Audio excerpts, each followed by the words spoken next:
Olá, irmãos, boa noite. Hoje nós vamos ler o livro de Gênesis, do capítulo 38 ao capítulo 40. Amém? Então, Gênesis, capítulo 38. Judá e Tamar. Por essa época, Judá saiu de casa e se mudou para Adulão, onde foi morar na casa de um homem chamado Hira. Ali, Judá viu uma mulher cananita, filha de Suá, e se casou com ela. Teve relações com a mulher, e ela engravidou e deu à luz a um filho, que ele chamou de Er. Ela engravidou novamente e deu à luz outro filho, que chamou de Onã.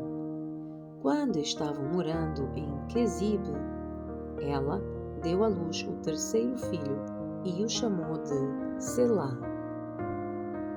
No devido tempo, Judá arranjou o casamento de Er, seu filho mais velho, com uma moça chamada Tamar. Mas Er era um homem perverso aos olhos do Senhor. Por isso, o Senhor lhe tirou a vida. Então Judá disse a Onã, irmão de Er: case-se com Tamar, como é exigido para com a viúva do irmão. Você deve gerar um herdeiro para o seu irmão. Onã, porém, não estava disposto a ter um filho que não seria seu herdeiro. Por isso, cada vez que tinha relações com a mulher do seu irmão, derramava o sêmen no chão. Desse modo, evitava que Tamar tivesse um filho que pertenceria ao irmão dele. O Senhor, porém, considerou maldade a sua atitude e, por isso, também tirou a vida de Onã. Então Judá disse à sua nora Tamar: volte para a casa dos seus pais e permaneça viúva até que o meu filho Selá tenha idade suficiente para se casar com você. Na verdade, Judá disse isso apenas porque temia que Selá também morresse como os seus dois irmãos. Assim, Tamar voltou para a casa do pai. Alguns anos depois, a mulher de Judá morreu. Quando terminou o período de luto, Judá e seu amigo Hira, o adulamita, subiram a Timna para supervisionar a tosquia das ovelhas de Judá. Alguém disse a Tamar: o seu sogro está subindo a Timna para tosquiar as ovelhas. Tamar sabia que Selá já era adulto, mas nenhuma providência havia sido tomada para que ela se casasse com ele. Por isso trocou as suas roupas de viúva e, para disfarçar-se, cobriu-se com um véu.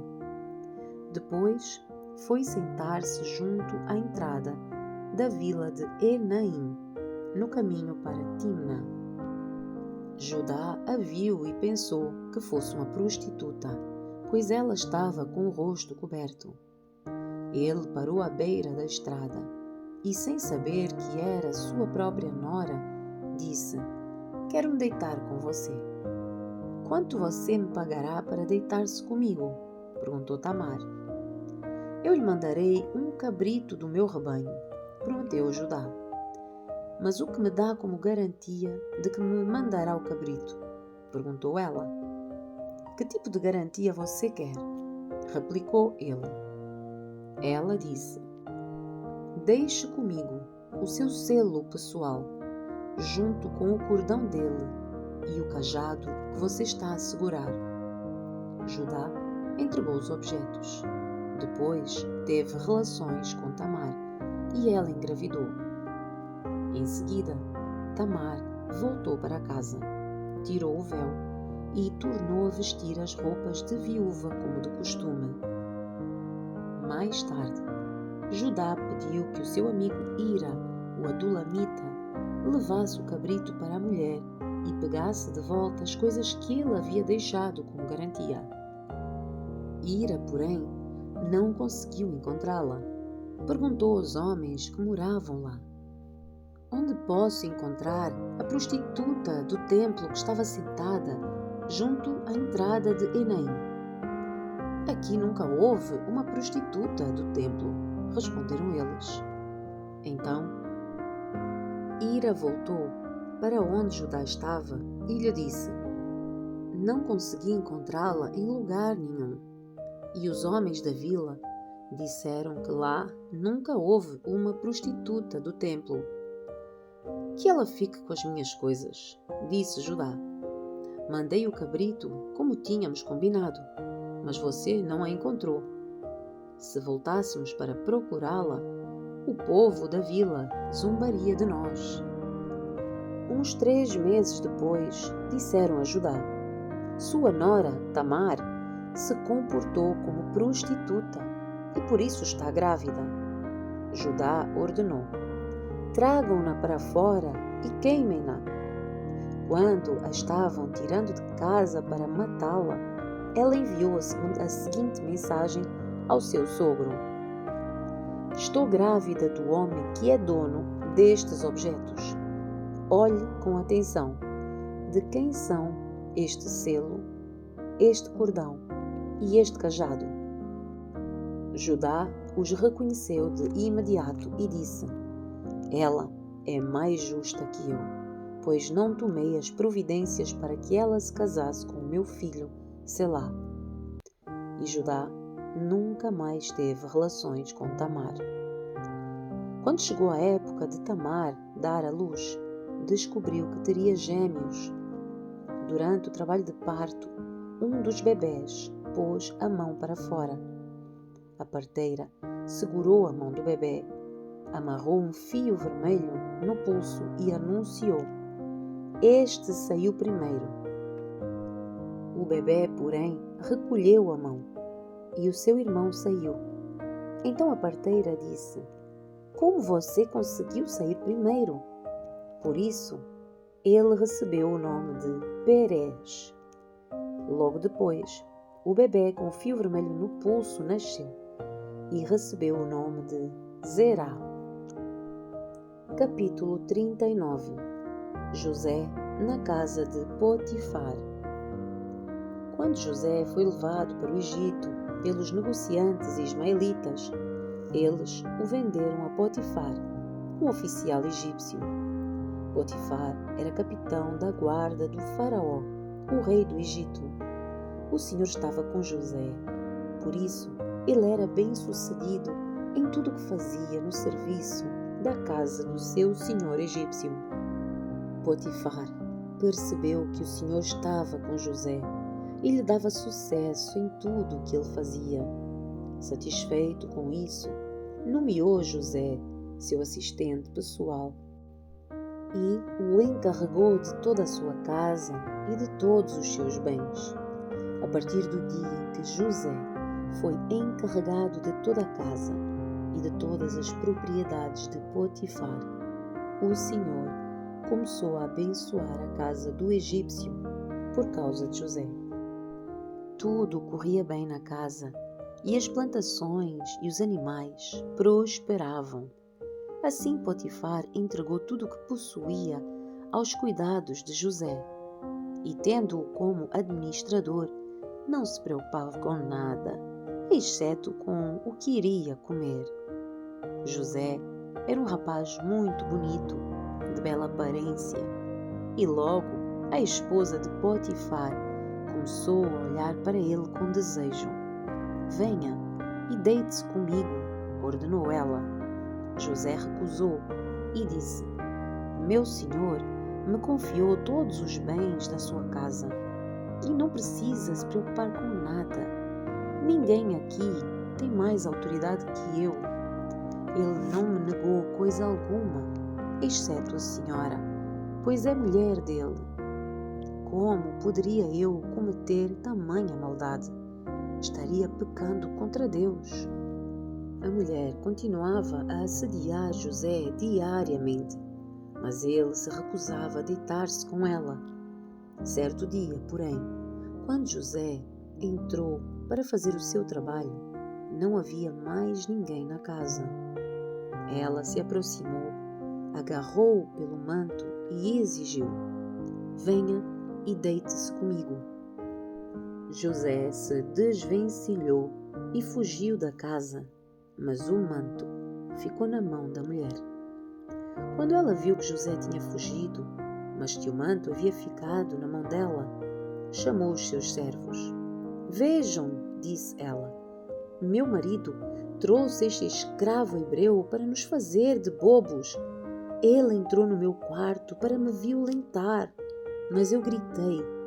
Quando ele me ouviu gritar, saiu correndo e escapou, mas largou o seu manto comigo. Ela guardou o manto até o marido voltar para casa. Então, contou-lhe a sua versão da história. O escravo hebreu que você trouxe para nossa casa tentou aproveitar-se de mim, disse ela. Mas quando eu gritei, ele saiu correndo e largou o seu manto comigo. Ao ouvir a mulher contar como José a havia tratado, Potifar se enfureceu.